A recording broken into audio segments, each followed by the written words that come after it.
Hello everybody.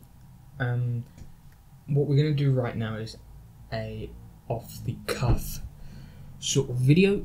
You might have heard me do something like this if you watched my Logan and Rogue One thoughts. I just wanna put out there my feelings on one of the two best directors working today in the past 5 years, being fired or leaving due to creative differences, the Han Solo movie. To me, this is a huge problem for these big studios that's ruining the craft and creative process of a movie. These studios, they look, when I mean these big studios, I'm talking about Marvel and Disney, because what they do is they take these small directors and put them in these big movies. Why they do this is I think they do this because those small directors are easier to bully. They are yes men who, after just doing a low budget movie, have this great opportunity to do something even bigger, and for them to lose that opportunity to direct a huge movie really, pushes them to be yes men. This is more apparent in the Marvel movies than anything, and it's really destroying the creative integrity of a movie. Nowadays, no movie is one singular vision.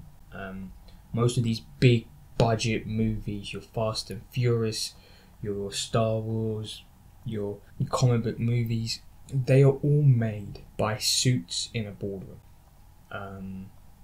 So their ideas is what they want to see in the movie. The point of them appointing a director is so that they can direct their vision, not the director's vision.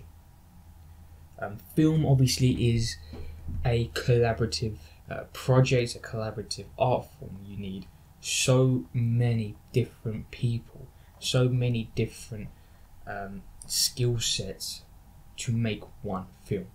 For me, and my point of view of a movie is the director should be the creative force. Obviously, a screenwriter can set and establish the tone and where the story will go, but I believe a director really transforms the script, really gives the script that mass appeal, you could say. But now we are in a state where you have to follow a guideline to make a big budget blockbuster. You have to follow what the suits in the boardrooms want. Otherwise, if you do something different, creatively different even if it's bad, even if it's good, doesn't matter. If you do something different and try and interject your own personality in these movies, then you're gonna get shafted out. This was seen most recently, and I think most importantly done with the Ant-Man. You're talking about Edgar Wright, one hell of a good director. He had a vision for Ant-Man, but it didn't align with Marvel. So they booted him out and appointed a yes man. That yes man was never going to argue with the people giving notes, was never going to argue with the studio. The yes man is there just to say yes. Now, this isn't all bad news.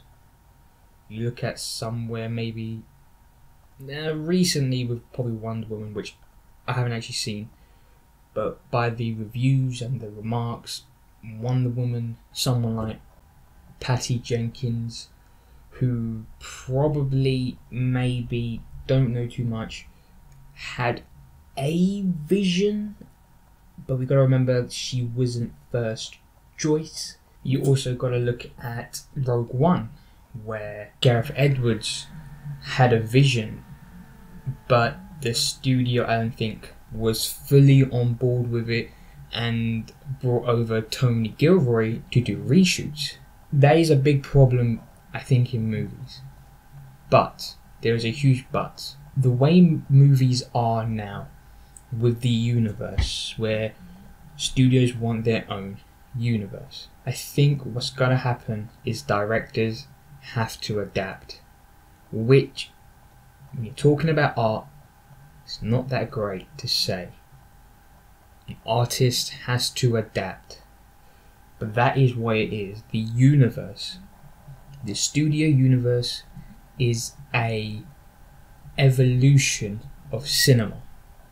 You know, we probably think years ago where trilogies was an evolution of maybe the sequel and then just a single movie. So the universe is an evolution where I think directors have to compromise their vision.